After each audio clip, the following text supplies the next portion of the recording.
Hi అండి. Hello. దేవుడి పటాలకి పూజకి పూలు పెట్టేసిన తర్వాత మరుసటి రోజు వాడిపోతూ ఉంటాయి కదండి, వాటిని పడేయకోకుండా ఇంట్లోనే ధూపం వేసుకోవచ్చు. వాటితోటి ముందుగా వాటిని మిక్సీ పట్టేసుకొని తర్వాత 1 టీ స్పూన్ గంధము, అలాగే హారతి కర్పూర బిళ్ళలు వేసుకోవాలి. కొంచెం 2 లేదా 3, అలాగే ఒక 5 లేదా 6 తేనె చుక్కలు వేసుకోవాలి. వీటితో పాటు బాగా కరిగిచ్చిన నెయ్యిని వేసుకోవాలండి. అలాగే వీటితో పాటు 1 టీ స్పూన్ గుగ్గిలము లేదా సాంబ్రాణి కూడా వేసుకొని కొంచెం వాటర్ తోటి మొత్తం బాగా కలుపుకోవాలి. వాటర్ పోసుకొని బాగా కలుపుకున్న తర్వాత వీటిని ఇలా కోన్ మోడల్లో వీటిని ప్రెస్ చేసుకోవాలండి.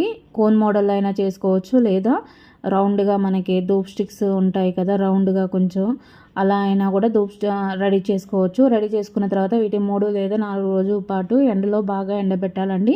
ఎండిన తర్వాత వీటిని ఒక బాక్స్లో పెట్టేసుకొని మామూలుగా ఇంట్లో మనం ధూపం అనేది వేసుకుంటే సరిపోతుంది. నెగిటివ్ ఎనర్జీ అనేది బయటికి